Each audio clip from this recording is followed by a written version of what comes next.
How do you feel? You heard the news. Do you think that Steve Wilks is going to come on and be the next cheerleader and rah-rah guy? Do you think it's going to make a difference? Do you think if the 49ers win against Jacksonville, that everyone's going to be like, see, he needed to be on the sideline and attribute it to that, even if it has nothing to do with that?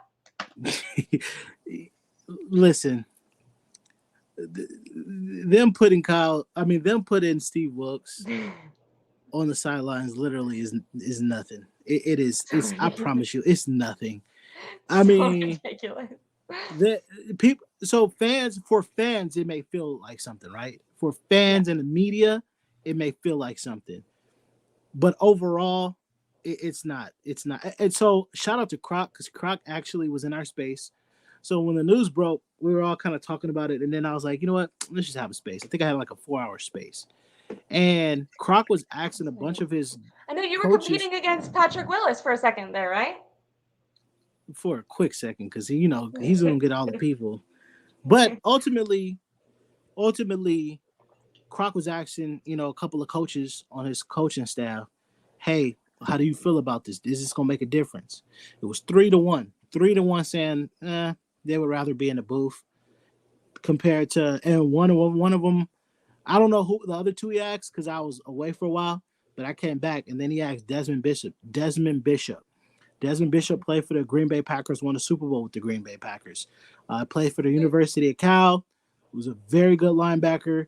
He played for some other NFL teams, but mainly you pretty much know him for the Green Bay Packers and being a lead guy who won a Super Bowl. But ultimately, he was like, "You prefer that you prefer your guys in the booth," and he probably would have preferred himself in the booth. People talk about the rah rah stuff. That's not who Wilkes is. He's not a rah rah Yeah. guy. Like he's not going to do that even if he's on the That's not field. his personality. So ultimately, the Niners just felt like so they're just Can trying. I ask? Go ahead. Can I interrupt and ask a question about the Rara thing? Uh Because huh. I agree. Like now, I don't think he is, but I will say during the hiring process when they were choosing between Steve Wilkes and Vic Fangio, I don't know if it was just like rumors or what I was buying into, but I actually thought that Steve Wilkes was more of a Rara guy, and I remember thinking that potentially it would be a good move for the 49ers to hire Wilkes over Fangio because Fangio is known to be more critical and like really intense, right? Like a lot of his former players talk about him kind of being an asshole. Mm-hmm. And when you looked at Steve Wilkes and what he did in Carolina and the way that the players turned around and started playing for him and all the great things that they said about him, I kind of was like, oh, maybe he is more of a Robert God. Maybe he is more positive. And I was kind of going into it thinking, like, how do you balance out Kyle Shanahan? And I kind of was like, oh, yeah, Steve Wilkes could be a really good addition. And so I'm kind of surprised. Like, I agree now. I don't think he is. But it did kind of take me back because I assumed that he would be more of a rah rah guy. Did you ever even have that thought? Or No. I thought it was going to be a great hire. I still think it is been a good hire. You got to think about it. The first 5 weeks, how was our defense looking the first 5 weeks? What did we do? We yeah, allowed one team to yeah, score 20 points. We shut down mostly everybody in the run game. The first, like, people don't see this thing. People don't talk about. They don't talk about the first 5 weeks, and and yeah. and actually the first Against the 6 weeks. Cowboys, and they gave Well, up the like first six 10 weeks, points. because even against the Browns, at the end of the day, we allowed 19 points, and it shouldn't have Yeah, been 19 because the refs kind of played us, but we allowed 19 points. Now we did miss 18 tackles, 16 to 18 tackles, which is unacceptable. But at the end of the day, you give up 19 against the Vikings. What do we do? We gave up only 22 points. Only gave up 22 points, I and think the against only game that you can be really critical points wise of the defense is against the the Bengals. Bengals. But then again, if you think about the Bengals game, it was 17-10 in the fourth quarter, and the offense decided to not turn it over once, which the defense bailed them out again. But they turned it over a second time in scoring position. And I Yeah, mean, the defense at this point probably was tired. And it's just like, bro, y'all didn't help us out. Back to back weeks. Back to back weeks. Four opportunities, and what happened? yeah, Turnover, yeah. turnover, turnover, turnover. At the end of the day, while people want to blame Steve Wilkes, they can do all they can to blame this guy. His defense has given us opportunities 4 times to either what? Go ahead against the Vikings or tie the game against the Bengals. And every single one of those times, the offense, Brock Purdy, who played absolutely crazy before those interceptions against the Bengals. But guess what? He decided to turn over the ball. He decided to force two different throws instead of eating it and you live to see another play. Yeah. Listen, Especially one of those turnovers was on first down. You're like, it's just unnecessary. The second interception of Logan Wilson. Yeah. I mean, it was a schematic issue there, or not even schematic. Maybe one of the players lined up wrong. Jennings and Ayuk ended up in the same place. Exactly. Right? So again, when we talk about football terms, some people, I don't know if some people play football in here, but alignment, assignment, and technique, right? If you line up wrong, your assignment most likely is going to be wrong. And if your assignment wrong, you can't do the proper technique. So if I line up wrong, how can I run the proper route? How can I run my proper route assignment? I mean, alignment, assignment, and technique is offense and defense. So at the end of the day, the offense has to stop turning over the ball.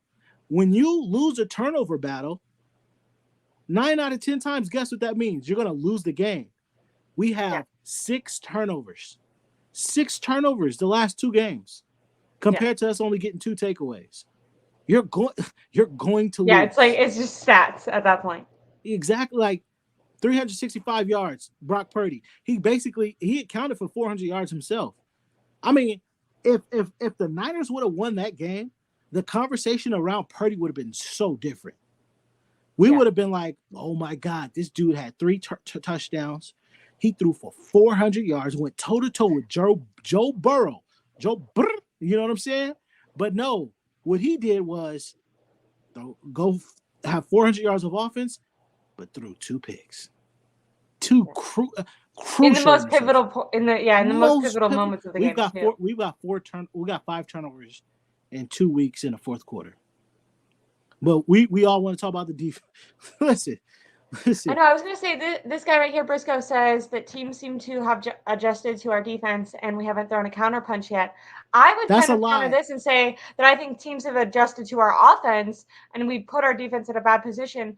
I will say they're not executing to the best of their ability. I don't think that the energy that they normally have is there. But if we're talking about adjustments that have been made, I think shutting down our offense has been the worst part of it. Although my dad does agree with that guy. Like, so. Can you put that comment back up? Mm-hmm. Shout out to Briggsbo.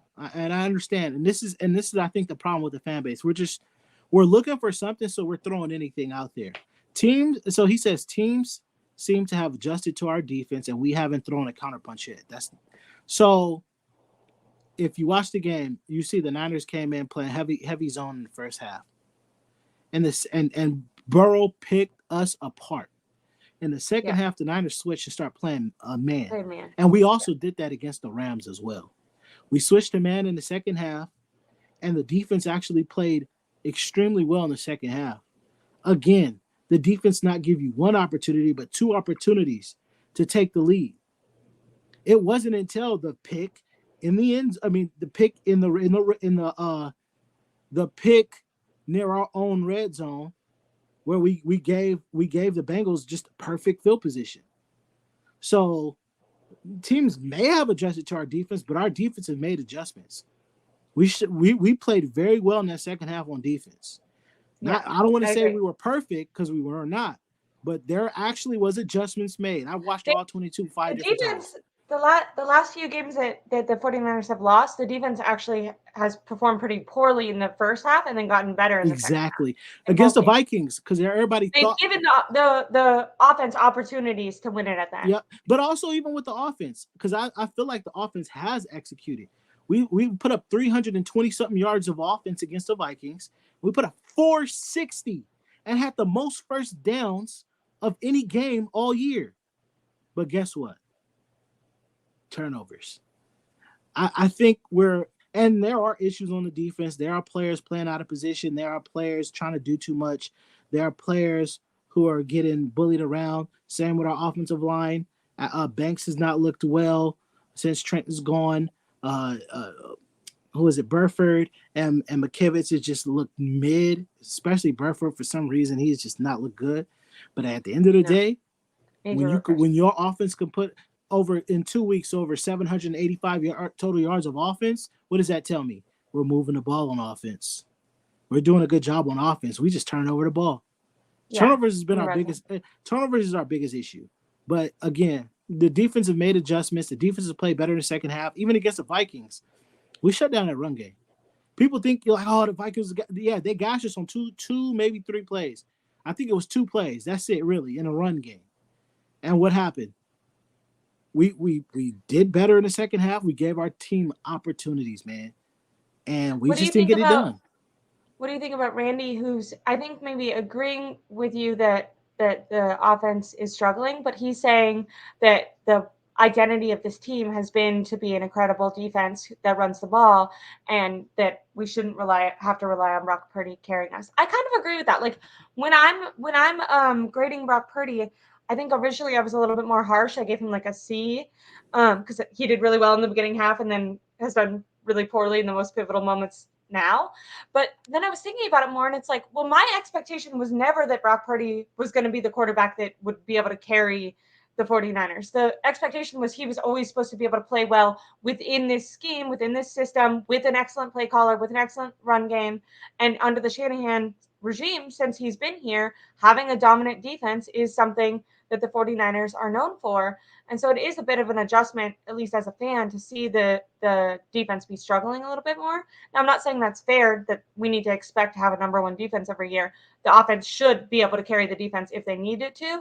But I can understand why fans, just from the eye test when you're watching the defense, see the lack of energy and production that's normally there. You know what I mean? Like you saw Ward make like a business decision under Demeco or Saleh. Like I feel like he would have been benched immediately. Like he had a clear, easy, I could take down Joe Burrow, and he dove like to the side of him. That's an insane thing when we're thinking about the 49ers defense. Well, they're not going to bench him because he makes too much money and he's good, and we don't have a good backup. But can you put that comment back up on the board? The most recent one Yeah. I'll try to find it. So